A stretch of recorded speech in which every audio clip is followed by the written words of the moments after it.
I made a prediction recently that the Maple Leafs would probably make a move pretty soon. Now, I still think it will happen probably. It could happen today or possibly tomorrow.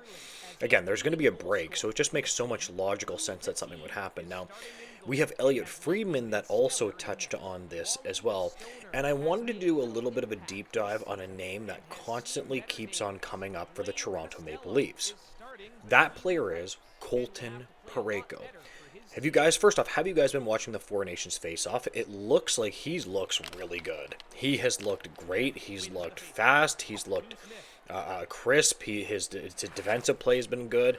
So people say he's taken a step back, and I would just simply argue that he hasn't played on a very good team. Like St. Louis is certainly not in their heyday of winning a Stanley Cup, obviously.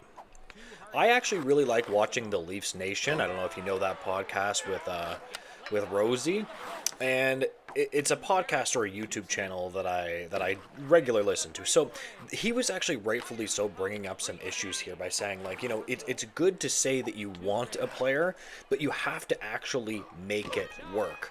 Now the Maple Leafs are already in LTIR, and Colton Parayko's. We're going to just take a little bit of a closer look at his contract right now. This is a player that's only getting paid 6.5, and he's signed for quite a long while. And there are quite a few players that you could possibly see the Maple Leafs possibly moving to balance out the salaries. Sometimes when you have a player that's good, I truly do think that you just need to move him to give him a different opportunity. I don't think that most people understand how much being on a bad team year after year after year, even for a good player, will affect them. I mean, look at Sidney Crosby.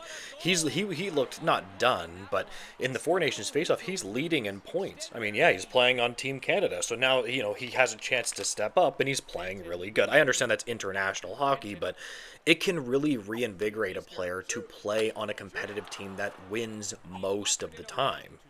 Actually, we saw Ryan O'Reilly touch on this in Buffalo. How he said he lost his love of the game playing in Buffalo, and I totally understand it. And the St. Louis Blues have just taken a little bit of a step back here. They're no longer their heyday. So when we talk about him going to the Toronto Maple Leafs, what would something like that look like?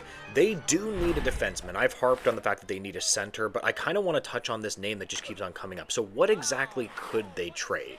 Now, what you could do is you could trade Max Domi, David Kampf. They don't have full no-move clauses, but the salaries would match up there.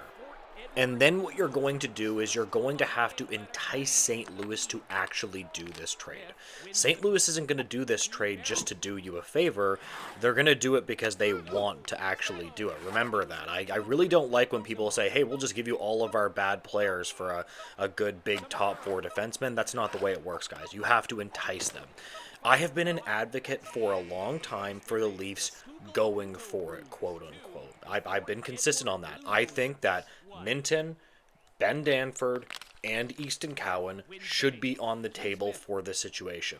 So, what exactly could you trade? So, the Leafs don't have a first-round pick this year, but they do have a first-round pick in 2026. If you don't think that that should be on the table in the next 4 years, you are delusional. This is go for it time. This is swing for the fences.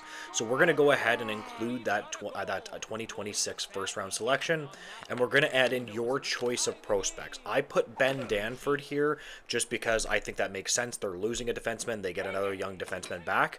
Listen, even if they put Minton, or yes, even Cowan, that's something that I absolutely would consider. Again, it's going to perk a lot of people's ears up, and I just don't understand how people don't want the Leafs to go for it. I can a little bit, though, because I understand that the Maple Leafs aren't necessarily... They're not known as being like that good in the playoffs. Plus, Mitch Marner and Austin Matthews haven't really looked that great in the Four Nations. It's very interesting when you get to playoff-style hockey, and it does seem that they do struggle a little bit there. Nylander has looked a little bit better, but it's listen, it's not the NHL playoffs, but it is a little bit alarming how these players just never step up in those like tight checking, huge moment type games. It's consistent, and they seem to have struggled with it. Anyway, I'm not going to get too off track, but I understand why people don't want to give up prospects. Also, a lot of Leaf fans are they always look at the Tuukka Rasks, the Brad Boys and these guys that the Leafs gave up. Remember when the Leafs gave up Alex Steen? Alex Steen turned out to be an unbelievable player, and I understand that, but the difference is now we are, to some degree, a contending team that consistently makes the playoffs.